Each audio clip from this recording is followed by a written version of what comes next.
our internet. Oh, still thinking. Is it frozen? Oh, there we go. It's frozen, vocab. It's frozen. Hi, everyone. Good morning. Welcome to Arts for the Health of It. Hi, Richard. I'm Richard Wayne. I think Catherine. we were live for a while there, and we're just staring off into space. Oh, and I meant we're still in holiday mode over here at my house, and we have a house full of 400 people, and so I think everyone's sucking my internet out, and so we'll see what happens here. Catherine's also traveling, right, for the holidays? Yes. I'm in Florida using my dad's office again. We did this over the summer with Marisa. So yeah. So you're on a hot spot. I'm on a hot spot. Here it is. And our guest today, Vocab, just got a new computer that she doesn't know how to use. So welcome. And thankfully, this is our last episode of the year. And it may be our last episode ever if we don't get our stuff together. But that's fine. Catherine, I know you're traveling and you're with family and you have a young child. Do you create art during the holidays? Is that your downtime because so much is going on, or how does that work for you? I think it just transfers to being the creativity goes into wrapping gifts and writing cards, and it's probably less like sitting down to do a painting. Though I did make a little painting. This is for my husband for his Christmas card. Let me see. Oh, wait, hold on. Let me make this larger. Oh no, we're gonna make it bigger. I think so. I'm gonna try. Wow. So that was Does he his love coffee? Christmas card. He does. Yes, he drinks coffee every day, and we've known each other a very long time. And one of the ways we bonded initially was over several cups of coffee. So yeah, so it's sentimental. That's why we get along so well. That's so sweet. Yeah. When do you have? Oh, sorry. Go. No, go ahead. Do you have a big New Year's Eve plan? Are you a New Year's Eve person? Not huge. No, we will be back in Mississippi by then. Other than probably hearing fireworks go off, no big plans. Yeah. What about you? Are you still going to have 400 people at your house? Everyone leaves tomorrow. So they arrived last Tuesday. I love holidays. I do love it because everyone walked in and they were like, "Oh, your house is so cute," because it's all decorated and the tree's up, and that's what I love is creating that for everybody. So it's been a really fun week and a lot of noise. We're not used to noise, so it's a lot of talking and a lot of video games and a lot of yelling, good and bad yelling, and you have to have both. Yes, you have to have both. It's family. So I got new headphones. So I've been using those a lot because they are noise canceling. And excellent. So I have used the art of music to drown everybody out in my corner of my life. I hope they watch this episode. Yes, me too. I hope they do. No, it's been really fun. They have flown from all over the country and parts of Texas, and so I'm grateful that they could do that. And New Year's Eve, I think I'll still be in bed resting from this past week. Recovering. Yeah, we got a new cool outdoor griddle thing for Christmas. Nice. So I think we're gonna put that together, and that's going to be our New Year's Eve. We'll make food out on the patio and just kind of hang out. Oh, nice. Yeah. So that's exciting. Sure. Everyone who's listening and watching, we have a really fun fundraiser happening right now. It's our end of year campaign to continue connection. We have a goal of $33,000, and I wanted to give you an update on how we're doing and how you can support us. Let's show this. Hopefully it'll happen. There we go. Here. All right. We've made some progress. Way to do it, how to do that. Anyway. Yes, we have made some progress. I mean, look at we have $1,000 donation from Guy. Do you know who the person who donated this morning was? Catherine? That's my cousin, and she listens to Arts for the Health of It all the time. And she has shared with me that partly because of this podcast, it's encouraged her to be more creative with her daughter who loves to draw. So that, yes, that's my wonderful cousin and her family. So thank you guys for supporting again. It's the second time, I think. Wow. Well, thank you. Yes. I saw that and I was like, oh, good. It's Catherine's Day. We can talk about it today. And Maggie and everybody who has donated thus far, thank you so much for doing that. It's going to change the lives of many, many people in the hospital and healthcare workers and their families. That's how you can donate. You can scan to donate that QR code. You can text 6 because it's our 6th birthday this year. That's why it's 6, SIX, to 53555. Go to heartsneedart.org. You can do all the things. You can call me and I'll tell you how to do it. Catherine, you can email her, show up at her house, or do whatever you got to do. But yes, we have one more week. This ends on the 31st. And I believe we may or may not have a matching donor this week.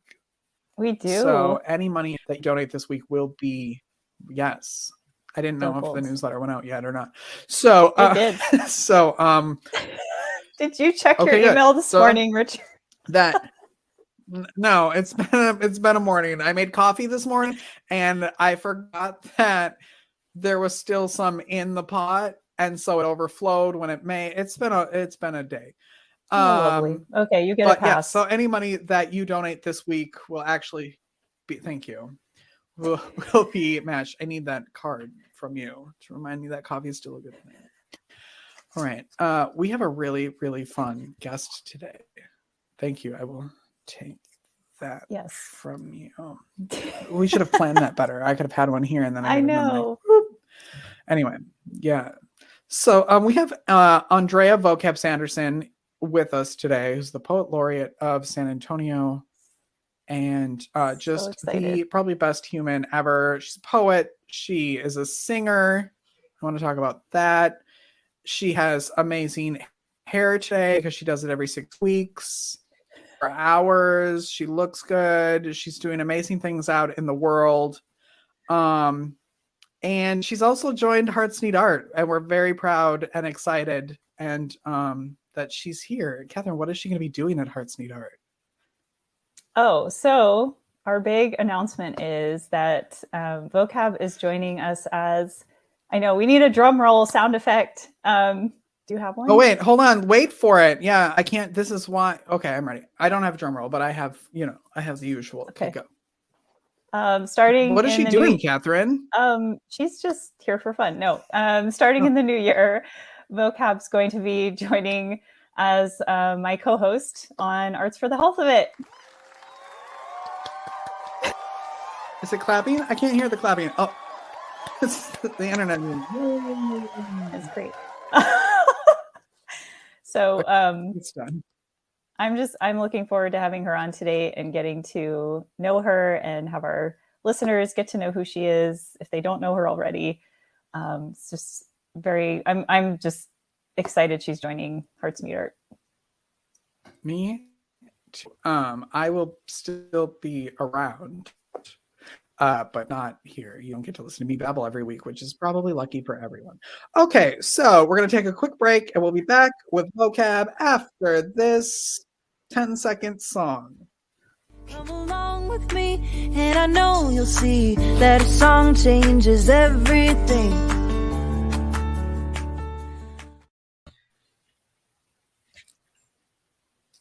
Did it play? Yes. It did. Never played it. One really second of it played on my end. No, yeah, it is 10 seconds. It's a lot of work back here to get everybody on, but it never played for a second here. That's why I was like, I saw her and then we were all muted. All right. Anyway, hi, Vocab. Hi. Look at what you're getting yourself into. That's the real thing. Vocab, before we start, I want to know how you got the name Vocab. Is that a what do you call it? Your nickname? It's a stage name. What does it mean to you and how did you get it? Okay. And how did you get it? It's an acronym which means vocally optimizing, capturing, analyzing, becoming. and it's becoming spoken word because Wow. I feel, I know, I've heard, I read somewhere in the Bible that, in the beginning was the Word, and the Word was with God, and the Word was God. And so I feel like our words are so important that we embody them as individuals, and the vocabulary, the lexicon, the words that you use are a part of the very essence of who you are. And so I feel like I'm becoming everything that I say. Um, and so it's the mindfulness. It's a reminder to me, like, be mindful of the things that you say, the things you speak out, the things you declare. And yeah. That's so powerful. Thank you. I was Thank you very expecting much. just like, vocabulary, and I know words. That's what I was expecting. And then there's, Her of course, explanation was way better than that. Well, when I was little, Yeah. when I was little, I read the dictionary, and I was like really fascinated with words and vocabulary words. And so I had a rap name, and then I shortened my rap name to just vocab because it was that was part of it, but it was longer. And I was like, I'm more of a poet now. I still do hip hop. Hip hop came back to me. But for a while, like when I was 16, I was writing a lot of rap and some poetry. Yes, but a lot of rap. And then when I got older, I wrote a lot of poetry and a little less rap, but I still do both. So yeah. So your first love was music. Music is my first love. Yes. Yeah. Don't tell everybody. Oops, we're on podcast. Sorry. Whoops. Do you mind sharing kind of, I guess, how you got started? Like what I've read about you, and I've read the story about your aunt's typewriter, and it's such a beautiful story. So I'm curious if you can share some parts of that. So Sure. Well, first, how are you all? I'm going to answer that question. How are you all? Y'all doing all right? Oh, great. Aside Minus the from- internet. yeah, we're Did super you professional. actually drink any of the coffee that overpoured from your pot? Well, okay. So then I have a mug that's like electric, and you plug it in and it keeps you can select the temperature, and that was Yeah, I off. see. So now I have cold coffee. So now I'm waiting for it to warm up. Oh, also our furnace went out this morning. So it's been a This good is day. awesome. Yeah. But I will You journal didn't about it tell- later. You didn't tell us all about the furnace. Like, that's where you should have started. My Yeah. furnace went out. Boom. And then everything else that you told us was just like, but the furnace going out, like, that's like, That's the And, heavy I mean, hitter. and most people will be like, well, you're in Texas, who cares? But it was 64 degrees in the house when I woke up, and it's cold here in Texas right now. But anyway, I'm fine. I really have no complaints.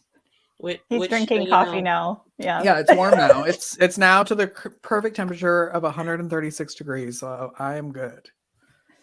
Nothing can stop me now.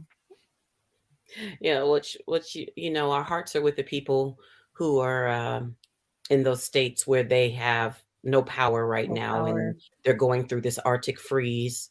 And God bless them all, the people of Buffalo, New York, and all that stuff that's going on. That's so super tragic. And, even during the holidays, we definitely need some healing in our lives. So may something we say today bring a little bit of healing or joy or something to your day. But to answer your question, I'm going to go into that now. So yes, when I was 6 years old, I was in Corpus Christi at my cousin's house. My aunt's house. I guess it was my aunt's house, not my cousin's house. My dad only has one sister. Her name is Debbie or Deborah, but Aunt Debbie's house. And she had this typewriter sitting there, and this was the 80s. So, there wasn't, big people didn't have computers in their houses like that, Right. That didn't come till much later with our AOL dial-ups. We were fascinated with this typewriter. I think it was the noise and like the way the little things would go forward and like smack the paper or whatever. So my cousins and my sister and we used to fight over who could play on the typewriter, and I wanted to win. So I got some time on the typewriter, and I decided to write my mommy a poem. And we were driving back to San Antonio, and I was trying to get her to read the poem. Why? I don't know. She was driving, and I was like, Mom, read this poem. I wrote you this. Read it. She's like, I'm driving. What are you doing? If you could, it was the 80s, so she was also reading maps while she was driving too, I'm sure. The maps. So Yeah. Well, lucky for us, it's a straight shot back to San Antonio. 37 is like straight shot. Like there are no veer offs, nothing like that. So, but yeah, that's so funny. The idea. Yeah, I remember though, when we went to Houston, we would have to stop at a gas station and ask for directions or get maps. yeah, Bad stuff. Bad stuff. scary. Yeah, it was. It really was. And then you had to get on payphones. Oh yeah. Yep. Yeah. So yeah, that's how I got started. I was writing, and I remember being in elementary school, and the literary magazine would come around, and I would get excited if my poems were in there and stuff like that. And I guess that never stopped. There's some more sadness to my story, which I think where the healing element comes in. When I was 13, I was friends with a young lady, and she was murdered by her then boyfriend. And after her murder, I was like very distraught, extremely distraught. I had never lost a friend. And I decided to write a poem for her memorial service. And I went to my art teacher's classroom and I sat down, and she led me through this breathing meditation exercise. And she was like, and when you feel ready, just pick up the pencil and begin to sketch. Just draw something. And I started drawing. And then I remember as I was drawing, I was like, I'm so frustrated. I'm so hurt, but I need the words. I need the words. And I drew a tree. And part of the way through the tree, I started writing words instead of drawing the tree. And it turned into a memorial piece for her. And that was like the first, they put it in the school newspaper. And from there, when people passed away, I wrote a lot of poems in my life for people that have passed away. Put it like that. So you've been doing arts for the health of it for a long time. Did you know what arts and health was? Like, I didn't know that arts and health existed until I met the founder of Hearts Need Arts. So did you know that that's what you were doing, or was that just a natural, like, this is what I need to do, and never like put two and two together? I think I understood at a young age, at the age of 13, I think I understood that it was helping me to process grief, and that it would help other people process their grief if I said something, trying to embody to a certain extent, like how I was talking about the meaning of my name, embody some parts of the essence of that human being, capture it through words. I think I've always kind of understood that from, teenage years on upward, that people are searching for a way to articulate their emotions, because we feel a lot of things, but I don't know if I thought about what it does, physiological aspects, or what it does to the body per se. I just thought about the mental and emotional health aspect of it.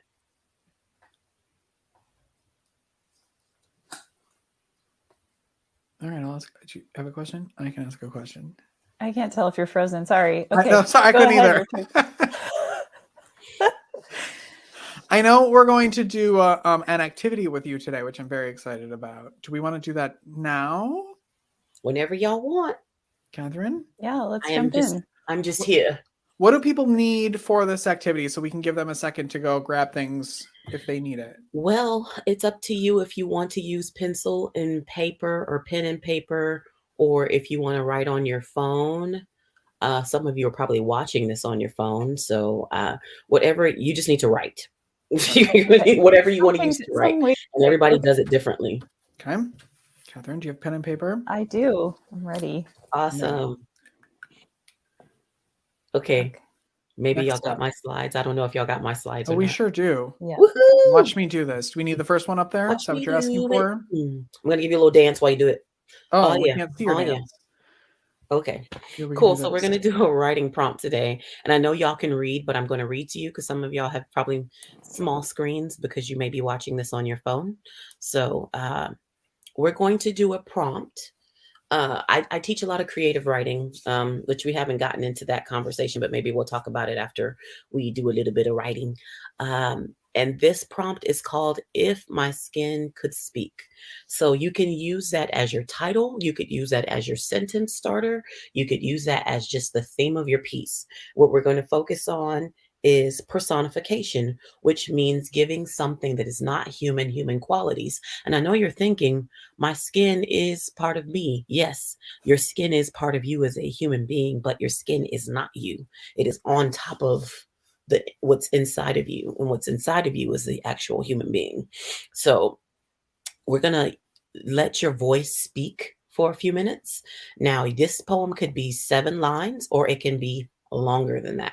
It's up to you. So I would like for your poem to be at least 7 lines. And I know you're thinking, well, where do I get started? How do I do this? I do have some sentence starters that will come after this slide, but let's start with this slide. So if you would like to brainstorm, these are some questions you can ask yourself. If your skin could tell a story about your identity, what would it say?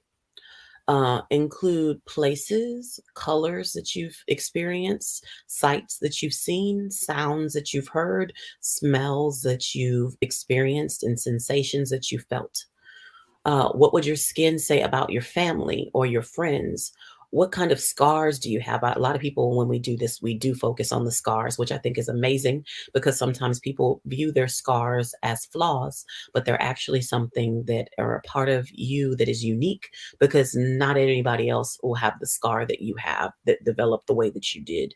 And even I say this all the time, even if you have an identical twin or you're a family of multiples, it doesn't matter. Your individual experience is unique to you, because none of those other people have lived in your skin. And how would you describe yourself? So those are some brainstorm questions if you find that you're getting stuck. And we're going to move on to the next slide now. All right, so these are sentence starters that you can use in the yellow or the beginning of the sentences, and then you would fill in the rest after the ellipsis. And I put in quotes what could be in the rest of the sentence that you're filling in. So it's kind of like Mad Libs, which I don't know how old y'all are, but if you grew up in my generation, then you know what a Mad Lib book is. All right. So your first sentence could start out this way. Again, you don't have to use my sentence starters. You could just take the theme of my poem and run with it and go wherever you want. But if you want to use my sentence starters, here you go. If my skin could speak, it would say, give us a quote and why these words were chosen. Or you could just give us the quote. And also, don't forget about automatopoeia. You could definitely use some automatopoeia in this. Like one kid, well, you'll hear my poem in a minute, and it has automatopoeia. So if my skin could speak, it would say, fill in that blank. My skin feels is the next sentence. Give us an emotion, a temperature, a texture that your skin would experience. Because what we're doing here is we're using the 5 senses, and we may even move into a place of the 6th sense, which is intuition, which I'll talk about maybe a little bit in a few minutes. But my skin feels. So give us an emotion there for that one. Then the next one, my skin is the color or are the colors of, fill it in, make it up. Even if you know, and don't just use your regular, let's get more specific. Like, don't just say brown, maybe root beer brown, maybe caramel, maybe mahogany, maybe let's see, frost or goose feather. These are cool words. I don't know, but come up with a color that you want your skin to be, or many colors. It has traveled to, name places that you've been to or experienced. Or if you're imagining this, if you haven't really gone there yet, maybe it's a place that you want to go, or maybe it's a place you've gone in your mind that you haven't physically gone to. My skin has, name something your skin owns, like a birthmark or freckle or a mole or something unique about your skin. The next sentence is, my skin is a, compare your skin to an element of nature, a rock, a tornado, or something that's of nature. And the next sentence is even shorter. I'm only taking away like one word here. That's so funny. My skin is, give an adjective like itchy, fuzzy, sweaty, beautiful, etc. Use whatever adjective you want. Take your time. Now, as you're writing your piece, I am going to read my poem that is on the next. Yes, this is my example poem. I'll read it for you now. And if y'all need us to go back, maybe he'll go back to the other page in just a second so you could see those things. If my skin could speak, it would say, splash, because I am a mermaid. My skin feels slick and salted with the rolling water. I am just a fish out of water, flopping and flailing on land. My skin is iridescent and shimmering when the light hits my pigment, but you perceive me as brown. My skin has traveled to so many different oceans, islands, and landlocked dirt. It has gone from the scorching sands of Dubai to the volcanic black debris of Maui. My skin is a rushing waterfall, heavily flooding down. My skin is scaled, smooth, and darker than the bottom of a lagoon. That is my poem. This is a reminder not to compare what you're writing to what Vocab wrote. Because No pressure. no pressure. I like have mine almost done, and then yours came out, and I was like, oh, okay. But I'm gonna go with what I wrote because I feel like that's what my skin wanted to tell me. You already wrote yours? I started writing it because as soon as the prompt came, I thought like thoughts, like ideas started coming of what my skin would That's say. So awesome. You're loud. I'm so happy that you started going, and that's the did. beauty. Like sometimes we are trying to figure out inspiration. Inspiration is a magical thing that we can't always figure out a way to describe, but it's about being in the presence of other people that inspire us, because like-minded energy, the energy that I'm carrying, and I started speaking out to you all, and then boom, your ideas started coming to you about life lived experiences. And I think it's just about, that triggering, that ignition, that spark that comes from, interacting with other people sometimes that makes our inspiration go. So I'm really glad you wrote something. Do we want to take a couple minutes to finish writing, Catherine? Do you want to, have you Yes. written yet? I wrote down some words, but that's it. Okay, well, we'll put up the slide again with all of the prompts and play some music for a couple minutes, and then we'll see what we wrote. Bye.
All right.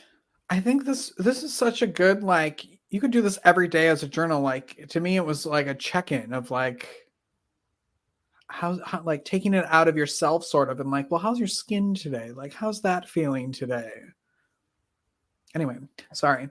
No, I think that's wonderful. I love this exercise because it kind of makes you think about yourself, but you can not make it so personal almost. Like, anyway, Catherine, do you want to share first, or do you want me to go first? Do you want to share at all? You don't have to share.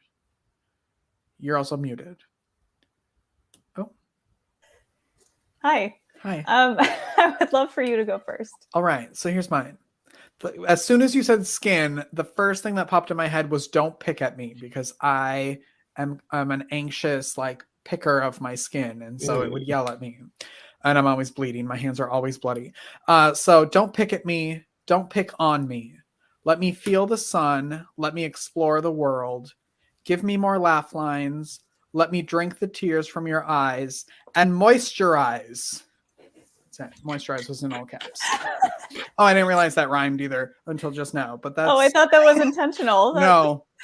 No, I'm always being screamed at. Can you please put lotion on? You're always picking and dry. So it would tell me to moisturize. That is a great poem, and you could take that serious, or you could take that as a funny poem. Like either way, it could be humorous or just dead serious. Yeah, I love it. Thanks. All right. Yeah. The thing that came to mind for me when you brought up this prompt was like things that I love, like places I love being. And so I grew up in Florida near beaches, and it's been a huge part of my life. So mine's kind of like a list. So here we go. My skin feels sea spray, seaweed, rolling tides, grainy sand, and digging coquinas. My skin has seen the sun near the Pacific blue, the Atlantic rough, the Gulf warmly lapping at the shoreline. My skin is changing with the tide, scars evolving like rounded seashells. And that's what good writing makes you do. It makes you do that sigh. I want to travel with Catherine. You accept the fact that somebody is dope at what they do. You're a dope writer, and that's good. That was really good. I love all the sensory details, the textures of that piece. And I think that the more we write, the more we learn to put in the details, because every time we hear a story, we want details from the person. We don't want just like the facts. We want like, give me color, give me sound, give me even an intuition of what could come next, the expectancy of something. There's still more to this story that you're not telling me. As human beings, we naturally want that. But sometimes when we pick up the pen, we forget to do that. And so, with these writing workshops or these types of prompts, it reminds you to put in those details. I guess that this kind of leads into a question about the creative writing workshops that you do, because I think, and we find this working in the hospital with patients with like visual art or writing or music, is probably more so visual art, is there's usually a like, I'm not an artist kind of rebuttal, right? And so I think I'm wondering, when you teach workshops, do you find that you have people that are just like, I'm not a writer, and maybe it's because they've never had just the guidance for someone to believe in them or to listen to them, and kind of, I don't know, share about how you handle that or help people through that. Well, I start each class with a call and response, pledge of respect, which it goes like this, and this is not my own. I got it from my friend Selena Gonzalez, which, if you don't know her, I would love to introduce you to her and bring her on the show as a guest. When I start co-hosting with you, it'll be so fun.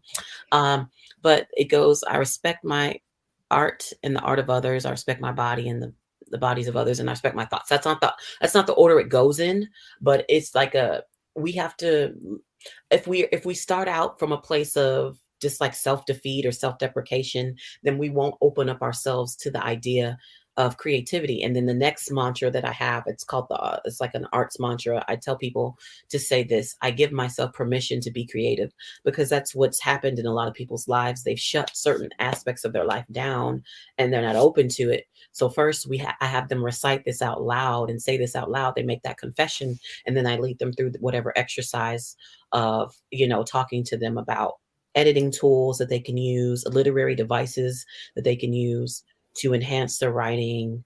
And it's stuff that you learned in middle school, elementary school, high school, and some people, they might have gone through college and gotten that stuff, but you really can learn some of these fundamental basics in grade school. And then I just remind them of the stuff that they learned already, or that they may be learning in the process of learning if I'm talking to young adults.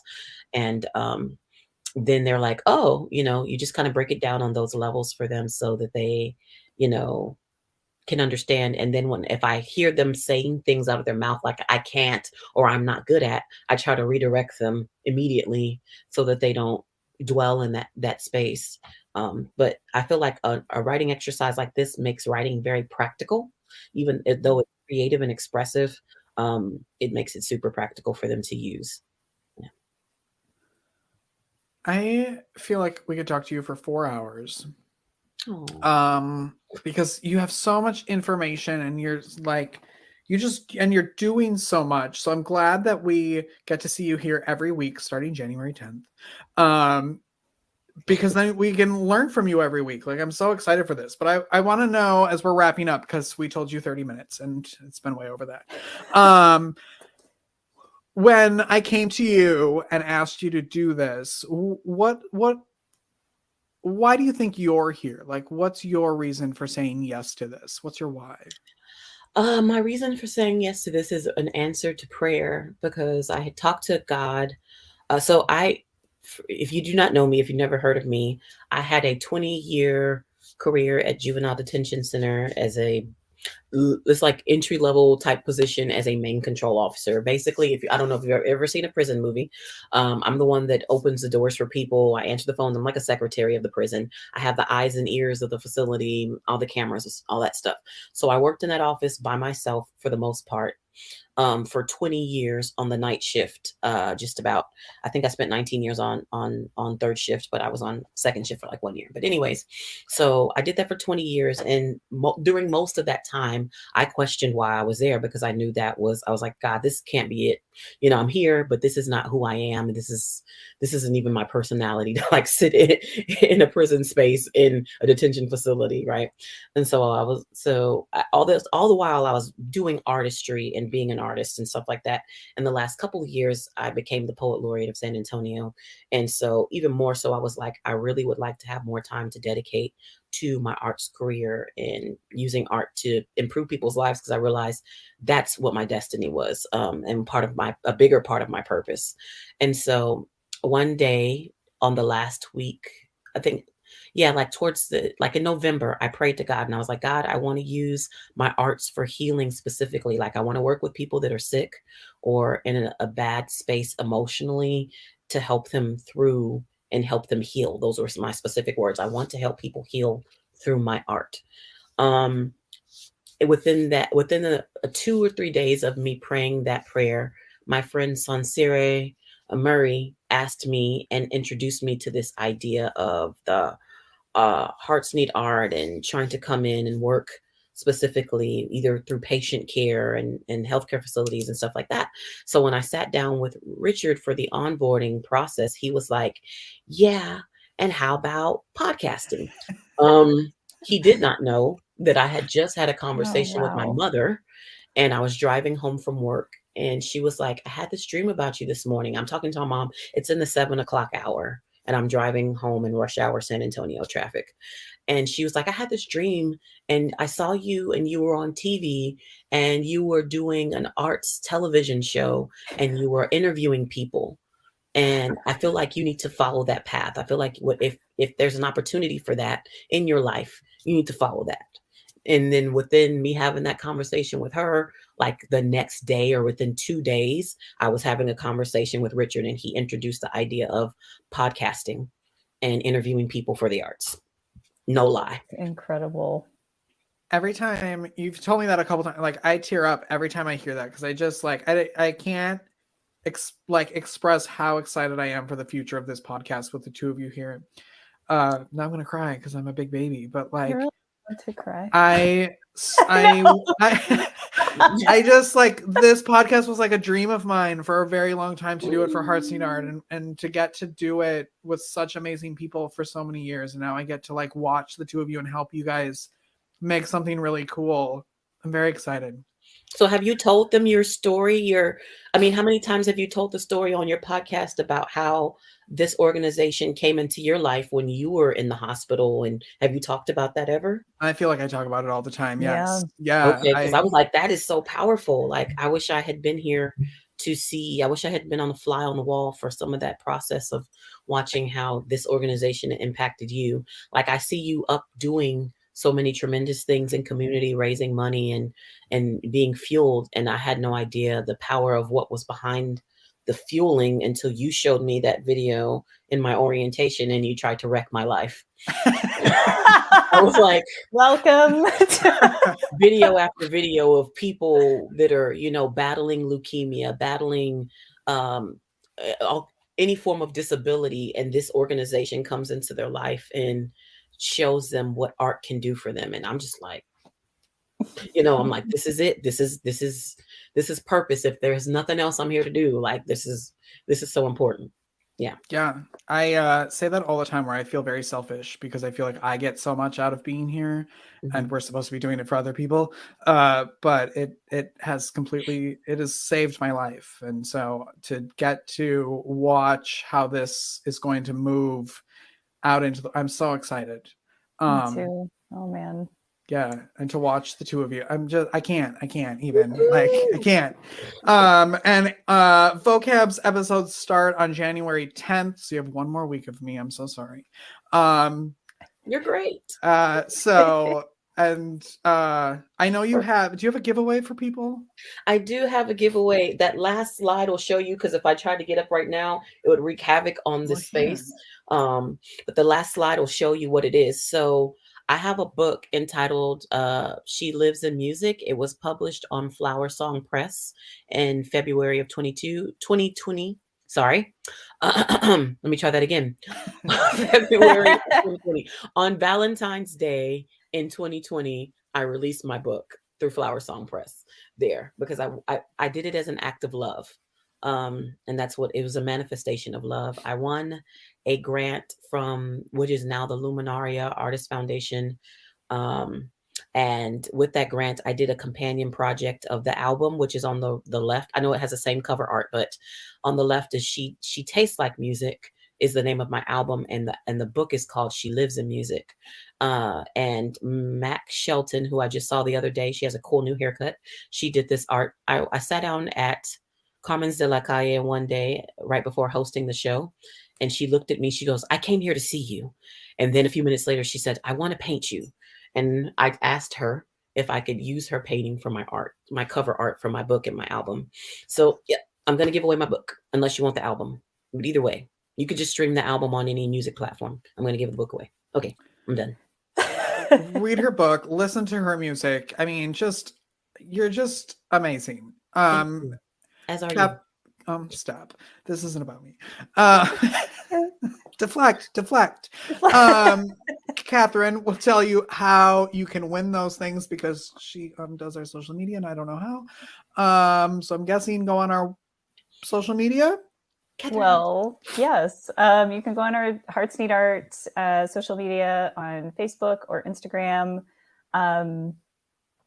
If you'd like to enter yourself to get Vocab's book. I was going to ask something else. Oh, for people who would like to purchase your book, Vocab, what's the best way? Is it Amazon? Is it through the publisher? What's the most helpful to you? I think I'll get a bigger profit if you go through my publisher, which is flowersongpress.com. But I mean, my book is on target.com. It's on barnesandnoble.com. It's on all these .coms. If you live in San Antonio, there are some libraries that carry it that you could go and check it out from. And if you run into me on the streets, in these streets, yeah, you can purchase it from me because I usually keep my box. I'm now keeping my box of books in my car. Smart. I can be ready in all seasons and all times. And it's only, if you buy it from me directly, it's only $12. It might be a little bit more online. Perfect. Awesome. But it's on Amazon too. Yeah, it's on all those places. I know there's like a giant list of things that we wanted to talk about, but you're also going to be back. So feel free to talk about anything and everything every time the two of you are together. Do we have any final words before we let everybody go and I have to go wipe my eyes and blow my nose? Anything? I want to say thank you to everyone for tuning in that is tuned in today. And feel free to share if you know people that write that you feel like they're letting their writing sit or they're not writing enough. Feel free to share this podcast with them that has that writing prompt in it so that they can, in their time, come back to writing. Because what I've discovered a lot through teaching is that people tell me, I used to write when I was younger, but I let it get away from me. And I feel like y'all probably have had this discussion with a lot of people that y'all talk to. People start doing creativity at a young age and they give it up for whatever reason. And then you just have to reintroduce it to them. And then they have to give themselves the permission to come back into it.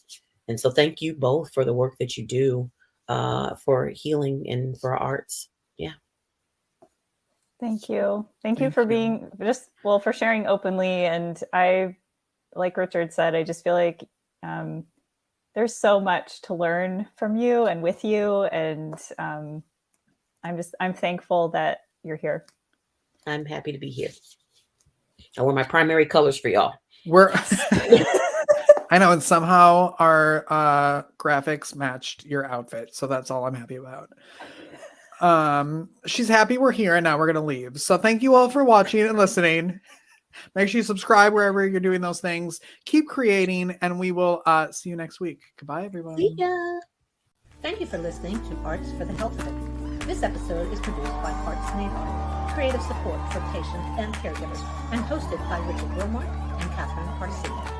You can support the show and help others learn about the healing power of the arts by visiting heartsneedart.org.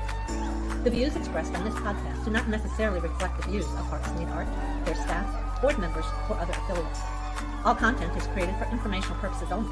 This podcast is not intended to be a substitute for professional medical advice or to diagnose and treat any health condition.